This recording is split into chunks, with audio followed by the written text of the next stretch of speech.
646e journal de bord. Bonjour Jean-Marie Le Pen. Bonjour. Alors, dernier journal de bord de l'année 2021. Que retenez-vous de cette année en général et pour la France en particulier? Laissez-moi vous dire d'abord que j'ai voulu vous retenir en quelque sorte en tenue printanière, comme un clin d'œil qui nous est fait d'ailleurs par la météo. Donc, pour le saluer, je me suis moi-même dans la tenue. Un clin d'œil. 2021, quel est votre bilan de cette année? C'est un bilan naturel de confrontation avec une réalité qui est de plus en plus pénible pour le pays et de plus en plus dangereuse pour l'humanité.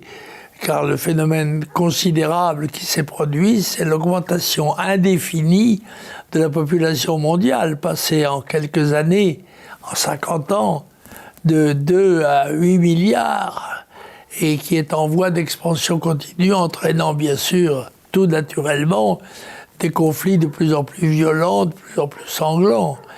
Et c'est cette réalité que nous allons devoir affronter, alors que nous sommes toutes fenêtres ouvertes, et qu'il conviendrait de se mettre en situation de se défendre contre cet éventuel tsunami. Donc, pour vous, c'est sur la démographie que va se jouer l'avenir de la France et de l'Europe? Sans doute, oui. Le problème est aujourd'hui démographique et malheureusement, nous sommes dans ce domaine terriblement minoritaire. Non seulement nous, mais en quelque sorte ce que j'appelle le bloc boréal qui va de Vladivostok à Gibraltar et qui comporte à la fois avec l'Europe de l'Ouest, la Russie, avec laquelle il conviendrait d'essayer de s'entendre, plutôt que de continuer à incarner les confrontations américano-soviétiques qui sont passées de mode. Quelles seraient les mesures à mettre en place pour encourager la démographie, pour encourager la natalité? D'abord, je crois que c'est dans les têtes que ça se passe. C'est l'idée que l'on se fait de l'avenir, et cela, c'est pas évident à modifier, car ça ne se décrète pas. C'est un fruit de conviction et de foi. Et nous avons, nous semble-t-il, un devoir civilisationnel que nous devons assumer et pour cela en prendre les moyens. Vous aviez dans votre programme, lorsque vous étiez candidat à la présidence de la République, 5 fois vous l'avez été, vous aviez comme programme le salaire maternel, permettant aux femmes de choisir si elles voulaient travailler ou rester s'occuper des enfants. Il me paraît que la fonction maternelle est tellement essentielle dans la civilisation qu'elle se suffit en quelque sorte à elle-même et que pour celles qui choisiraient le noble destin de mères de famille, même nombreuses, et surtout nombreuses, eh bien elles soient en effet prises en charge par la collectivité à laquelle elles apportent une force incontournable. Vous avez dit tout à l'heure qu'on nous étions grandes portes ouvertes. Quelles sont les mesures d'urgence à mettre en place pour freiner l'immigration? Il me semble d'abord que le droit du sol doit être supprimé, le regroupement familial, la binationalité, et plus généralement d'ailleurs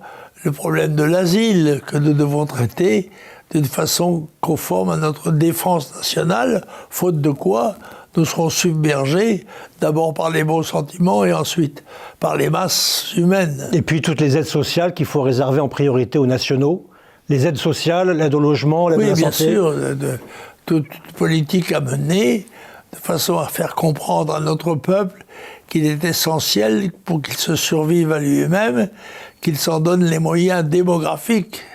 Il faut réhabiliter la famille, il faut l'exalter, car c'est le plus sûr moyen que nous avons d'assurer notre liberté et notre indépendance. Évidemment. Alors, un mot de la pandémie. Est-ce que la parole publique a-t-elle gagné ou perdu en crédibilité, d'après vous? Écoutez, je crois que les pouvoirs publics sont eux-mêmes aussi désarmés que nous devant l'irruption de cette pandémie, pourtant je dirais de nocivité relative. Il y a eu des pestes, des choléra, des épidémies beaucoup plus criminelles, si j'ose dire, beaucoup plus meurtrières en tout cas. Et là, c'est je dirais presque une répétition générale. Et nous devons largement nous en inspirer pour prendre les mesures destinées à nous protéger dans une éventualité, par exemple, on ne sait jamais, d'une guerre bactériologique.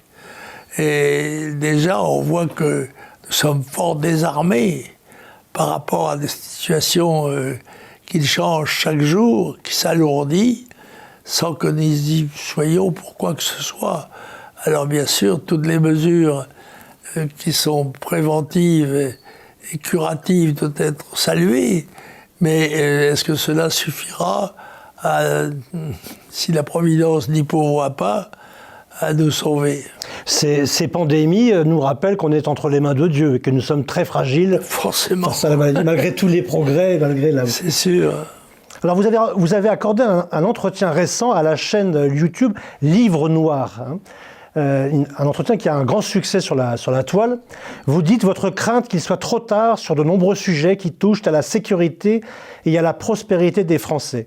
Diriez-vous que Cassandre a toujours raison ? Oui, en l'occurrence, malheureusement, ça n'est pas très agréable de devoir dire la vérité, parce qu'elle n'est pas toujours agréable à entendre. Et ce qui est certain, c'est que nous devons faire un effort particulier, exceptionnel, pour nous sortir de cette situation extrêmement dangereuse dans laquelle nous sommes par rapport au reste du monde qui explose démographiquement, alors que nous sommes plutôt dans une période de stagnation ou même de régression. 2021 se termine. Quels sont les vœux de Jean-Marie Le Pen pour 2022 ? Année électorale présidentielle et législative, mais année tout court dans la vie de chacun. Écoutez, d'abord mon vœu, c'est un vœu de lucidité. Que les Français aient le courage d'ouvrir les yeux, de regarder la situation pour juger du meilleur et du pire. Et choisir bien sûr la solution la plus favorable. Je souhaite à tous les Françaises et les Français, évidemment, une année 2022 qui soit, comme son nom l'indique, un avertissement solennel et qui puisse nous mettre à l'abri des dangers considérables que nous allons devoir affronter, mais que nous devons pouvoir surmonter grâce à la Providence. Alors vous aviez deux lectures à nous présenter cette semaine. D'abord, une lecture très sérieuse d'un livre de Posoukov,